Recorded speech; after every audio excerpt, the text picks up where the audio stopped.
Struktur Konvensi Wina 1975. Konvensi ini memiliki beberapa bagian. Pada bagian pertama, tentang pendahuluan, di antaranya tentang penjelasan istilah-istilah yang ada dalam konvensi, pembahasan ruang lingkup konvensi, hubungan antara konvensi dengan peraturan-peraturan yang relevan dari organisasi internasional maupun konferensi, dan hubungan konvensi dengan perjanjian internasional lainnya.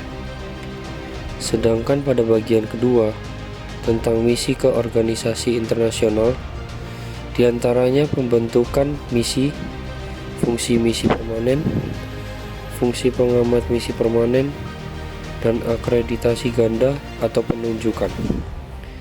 Pada bagian ketiga, tentang pengaturan delegasi di organisasi dan konferensi, diantaranya pengiriman delegasi, pengangkatan anggota delegasi, dan tugas delegasi. Pada bagian keempat, membahas tentang delegasi pengamat untuk organisasi dan konferensi, diantaranya pengiriman delegasi pengamat dan ketentuan umum tentang delegasi pengamat. Pada bagian kelima, tentang ketentuan umum, antara lain kewarganegaraan anggota misi, baik delegasi ataupun delegasi pengamat, non-diskriminasi, perundingan, dan konsiliasi. Bagian 6, tentang ketentuan akhir, yang berisikan antara lain penandatanganan, ratifikasi, dan aksesi. Berikut ini penjelasan substansi Konvensi Wina 1975. Yang pertama, penetapan hubungan diplomatik. Pada pasal 2 menetapkan definisi hubungan diplomatik dan misi diplomatik. Pasal 3 mengatur tentang pembukaan hubungan diplomatik. Pasal 4 menetapkan tentang penunjukan diplomat. Pasal 14 mengatur tentang akreditasi diplomat. Yang kedua, hak dan kebebalan diplomatik. Pada pasal 29 menetapkan tentang kekebalan pribadi diplomat. Pada pasal 31 menetapkan tentang kekebalan dari yurisdiksi. Pada pasal 34 menetapkan tentang kebebasan bergerak dan komunikasi. Pada pasal 40 menetapkan tentang kekebalan dari bea masuk dan pajak. Yang ketiga, fungsi misi diplomatik. Pada pasal 3 mengatur tentang fungsi utama misi diplomatik. Pada pasal 41 menetapkan tentang tugas melindungi kepentingan negara pengirim dan warganya. Pada pasal 42 menetapkan tentang tugas mempromosikan hubungan persahabatan dan kerjasama. Pada pasal 45 menetapkan tentang tugas melakukan negosiasi. Yang keempat, fasilitas misi diplomatik. Pada pasal 21 menetapkan tentang hak misi diplomatik untuk menempati premises. Pada pasal 22 menetapkan tentang kekebalan premises dari penggeledahan, penyitaan, dan eksekusi. Pada pasal 29 menetapkan tentang hak untuk mengibarkan bendera dan lambang negara pengirim. Yang kelima, pemutusan hubungan diplomatik. Pada pasal 44 menetapkan tentang hak negara untuk memutuskan hubungan diplomatik. Pada pasal 45 mengatur tentang prosedur pemutusan hubungan diplomatik. Pada pasal 46 menetapkan tentang konsekuensi pemutusan hubungan diplomatik. Terdapat beberapa substansi lain, yaitu pada pasal 47 sampai pasal 53 mengatur tentang penghentian sementara hubungan diplomatik. Pada pasal 54 sampai pasal 59 tentang mengatur misi khusus. Pada pasal 60 sampai dengan pasal 67 mengatur tentang perwakilan negara di organisasi internasional.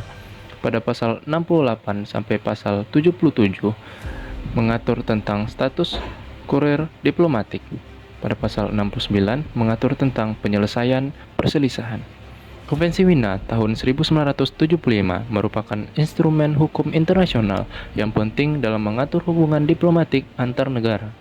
Konvensi ini membantu memastikan kelancaran dan efektivitas hubungan diplomatik, serta melindungi hak dan kebebalan diplomat dan staf misi diplomatik.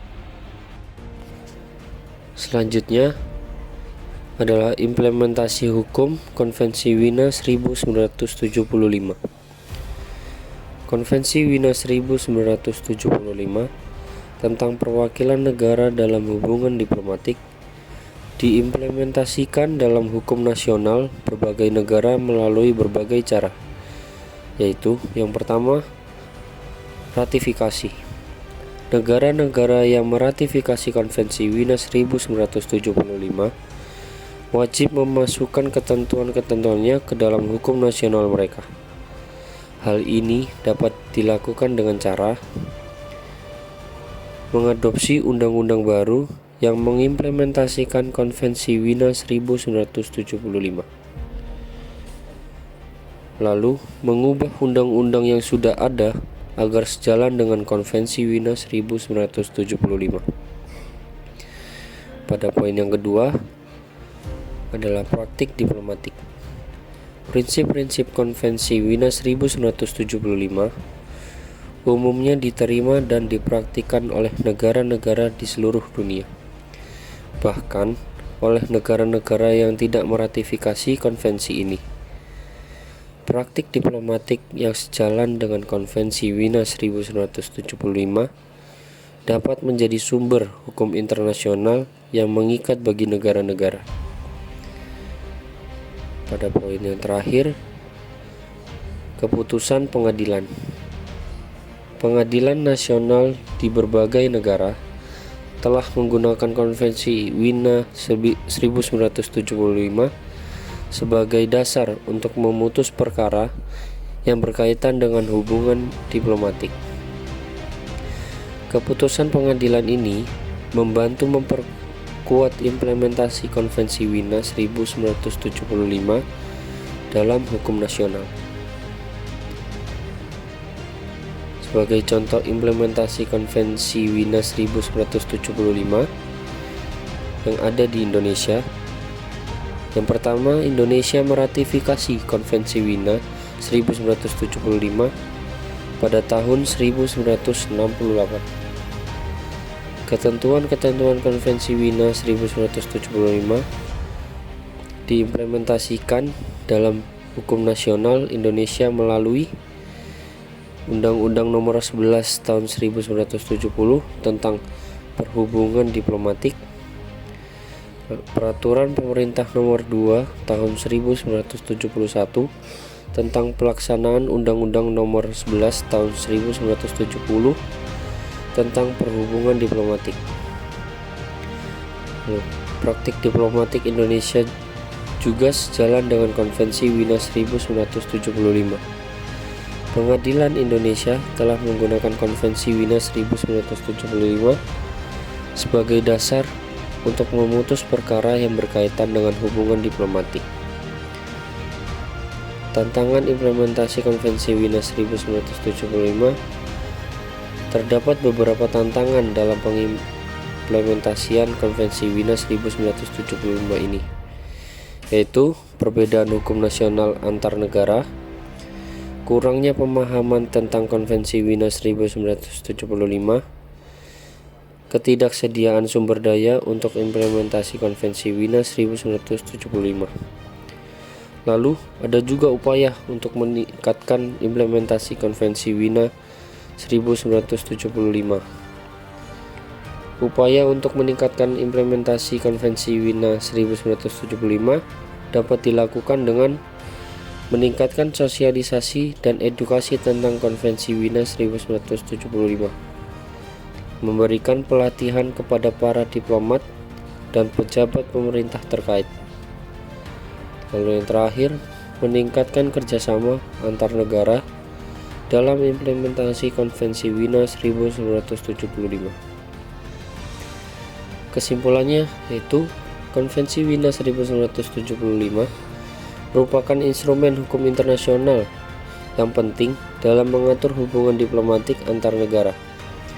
Implementasi Konvensi Wina 1975 dalam hukum nasional dan praktik diplomatik sangat penting untuk memastikan kelancaran dan efektivitas hubungan diplomatik, serta melindungi hak dan kekebalan diplomat dan staf misi diplomatik.